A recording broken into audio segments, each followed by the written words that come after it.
Hey everyone, my name's Mishan. I'm a singer-songwriter and vocal coach, and today we're going to be discussing the very difficult topic of belting. What is it and how can we do it healthily? Run, run, lost boy, they say to me.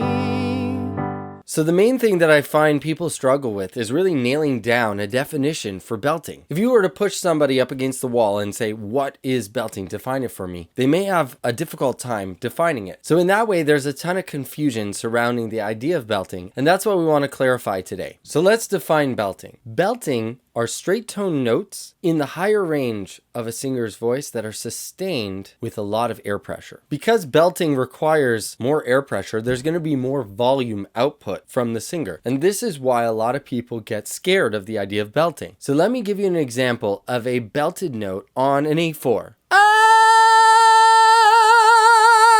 A common misconception when it comes to belting is that it requires a lot of air flow. And this is actually not true. It requires a lot of air pressure. So when I'm going, there's a lot of there's a lot of pressure there, but there's not the same airflow. It's not a because that, if you try to take that really loud, that'll do damage to your voice. And this is where I believe a lot of the worry has come up with regards to belting, that if you're belting a high note, then you're using a lot of airflow. And if you're using a lot of airflow, then you're going to damage your voice. Well, that is true if you're belting incorrectly. As long as you're belting correctly, you're going to notice that it's not going to actually require all that much airflow to create the sound. It's going to require a lot more holding back of your airflow. So you're probably asking yourself, where can I really start when it comes to belting? How can I learn the process of how to belt? If you want to sing with more confidence and power, then you have to sign up for my lesson subscription. You get 2 group lessons with me personally every single week. You get access to all my courses, and you get access to recordings of all my one-on-one lessons with my students. That will help you learn vicariously through them.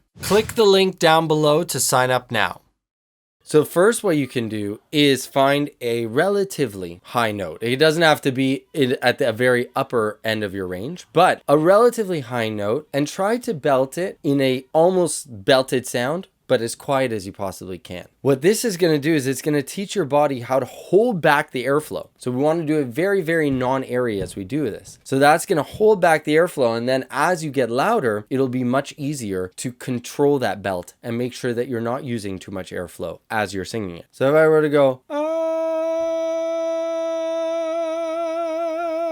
that is pretty much a belted note ready to go, just at a quieter volume.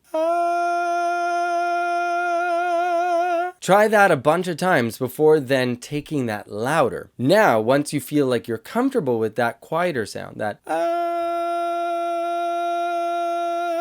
once you're able to do that quite quietly, you can start to add a little bit more gusto, a little bit more energy. Now, where does the volume come from? Make sure that it comes from your support. It has to come from your abdominal muscles. Think of yourself as a balloon. Down here is the body of the balloon. We want to squeeze from those abdominal muscles to get the air pressure to move the air out at a louder volume. So we're going to try to use the abdominals and try to take that quiet sound a little bit louder. So so if I try to go without vibrato, I know it's tough. Then we start to get more of a belt. And as you work with it more and more, you can take it louder and louder and louder. Now, how often should you be belting? It shouldn't be something that you do all the time. If you're belting, I mean, even taking a song like Defying Gravity, she's not belting the entire time throughout that song. Go and listen to it. She only belts nearing the very end. And the strongest belts are for very short periods of time. The rest of the time, she's singing in more of a mix and singing lower down, even in her chest voice at certain parts. So we don't want to think of it as it's my go-to quality that I always want to use in my voice. No, you want to try to use it sparingly as one of the tools and colors of your voice in sounds that you could use. So try your belting tones at lower volumes and then gradually increase that volume as you go. And you'll notice that belting will not seem as difficult as it was before, and you will be much less likely to harm your voice. So if you like this video, then I know you're going to like this over here. Click on it right now to see more.